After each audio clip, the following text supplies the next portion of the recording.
നിന്ന് കോട്ടയത്തേക്ക് വളം, അരി ഉൾപ്പെടെയുള്ള സാധനങ്ങളുമായി എത്തിയ ട്രെയിൻ രാത്രി 11:45-നാണ് പാളം തെറ്റിയത്. 21 ബോഗികളുണ്ടായിരുന്ന ട്രെയിനിന്റെ 4 ബോഗികൾ പാളത്തിൽ നിന്ന് താഴേക്ക് മറിഞ്ഞു. 5 ബോഗികൾ പാളം തെറ്റി. 150 മീറ്ററോളം റെയിൽപാളം തകർന്നിട്ടുണ്ട്. റെയിൽവേയുടെ ഇലക്ട്രിക് ലൈനുകളും പോസ്റ്റുകളും തകർന്നു.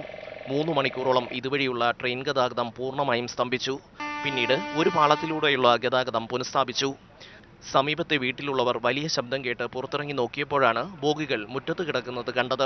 ഉറക്കത്തിൽ കിടക്കുമായിരുന്നു. അന്നേരം ഭയങ്കരമായ സൗണ്ട് കേട്ട് കണ്ണു തുറന്നപ്പം ഇടി വെട്ടുന്ന പോലെ പെരയൊക്കെ കുലുങ്ങുന്ന പോലെ സൗണ്ടാണ് കേൾക്കുന്നത്. അങ്ങനെ ഉണർന്നപ്പോഴാണ് ഈ തീകോളം പോലെ കാണുന്നത്. അങ്ങനെ ഓടി വന്നപ്പോഴാണ് ഇത് മറിഞ്ഞു കിടക്കുന്ന കാണുന്നത്. DRM പ്രകാശ് ബുട്ടാനിയ ഉൾപ്പെടെയുള്ള റെയിൽവേ ഉദ്യോഗസ്ഥർ അപകടം കഴിഞ്ഞ് അല്പസമയത്തിനകം തന്നെ സ്ഥലത്തെത്തി. അന്വേഷണത്തിന് ശേഷം മാത്രമേ അപകട കാരണം പറയാൻ കഴിയൂ എന്ന് DRM പറഞ്ഞു. Actually, luckily the down line was not obstructed, so the train operation is going on. We have introduced single line operation, and both up and down trains are being operated through down line, and we hope to restore this up line by evening. റെയിൽപാളത്തിന്റെ പുനർനിർമ്മാണം യുദ്ധകാലാടിസ്ഥാനത്തിൽ പുരോഗമിക്കുന്നു. ജനവാസ പ്രദേശത്തേക്കാണ് ബോഗികൾ മറിഞ്ഞത്. ഭാഗ്യം ഒന്നുകൊണ്ട് മാത്രമാണ് ഒരു വലിയ ദുരന്തം ഒഴിവായത്. കരുനാഗപ്പള്ളിയിലെ അപകട സ്ഥലത്ത് നിന്ന് ഷമ്മി പ്രഭാകർ, മാതൃഭൂമി ന്യൂസ്. തിരുവനന്തപുരത്ത് നിന്ന് അതിരാവിലെ പുറപ്പെട്ട വേണാട്, ഏറനാട്, ജനശതാബ്ദി എന്നീ എക്സ്പ്രസ് ട്രെയിനുകൾ 9 മണിവരെ കൊല്ലത്ത് പിടിച്ചിടേണ്ടി വന്നു.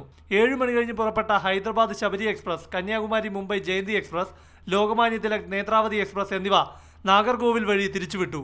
തിരുനെൽവേലി, പൊള്ളാച്ചി, പാലക്കാട്, ഷൊർണൂർ വഴി യാത്ര പുനഃക്രമീകരിച്ചതിനാൽ ട്രെയിനുകൾ മണിക്കൂറുകൾ വൈകും. വഴി തിരിച്ചുവിട്ടതിനാൽ തിരുവനന്തപുരം, എറണാകുളം റൂട്ടിൽ യാത്ര ചെയ്യേണ്ടവരും കണക്റ്റിംഗ് ട്രെയിനിൽ പോകേണ്ടവരും സ്റ്റേഷനുകളിൽ കുടുങ്ങി. അത്യാവശ്യമായിട്ട് എറണാകുളത്ത് പോകേണ്ടതാണ്, മുൻകൂട്ടി ടിക്കറ്റ് ബുക്ക് ചെയ്താണ്. അപ്പോൾ യാത്രക്കാരെ സംബന്ധിച്ചിടത്തോളം വളരെയധികം ബുദ്ധിമുട്ടാണ്. വീട്ടിൽ പോകാൻ യാത്ര ക്യാൻസൽ ചെയ്ത്. കൊല്ലം, എറണാകുളം റൂട്ടിൽ ആലപ്പുഴ, കോട്ടയം പാതകൾ വഴി സർവീസ് നടത്തുന്ന 10 പാസഞ്ചർ ട്രെയിനുകൾ പൂർണ്ണമായും 3 എണ്ണം ഭാഗികമായും റദ്ദാക്കി. കരുനാഗപ്പള്ളിയിൽ ഒരു ട്രാക്കിലൂടെ മാത്രം കടത്തിവിടുന്നതിനാൽ തിരുവനന്തപുരത്തേക്കുള്ള ട്രെയിനുകളും വൈകിയാണ് എത്തുന്നത്. തിരുവനന്തപുരം ന്യൂഡൽഹി കേരള എക്സ്പ്രസ് 3 മണിക്കൂർ വൈകി കൊല്ലം റൂട്ടിൽ സർവീസ് നടത്തും വിധം ക്രമീകരിച്ചിട്ടുണ്ട്. എന്നാൽ ഉച്ചയ്ക്ക് 2:30 പുറപ്പെടേണ്ട ചെന്നൈ മെയിൽ കായംകുളത്ത് നിന്നും വൈകിട്ട് 4:00 യാത്ര തുടങ്ങൂ. കേരള എക്സ്പ്രസിന്റെ സർവീസ് ചെന്നൈ മെയിലിനെ കണക്ട് ചെയ്യും വിധമാണ് ക്രമീകരിച്ചിരിക്കുന്നത്. മാതൃഭൂമി ന്യൂസ്, തിരുവനന്തപുരം.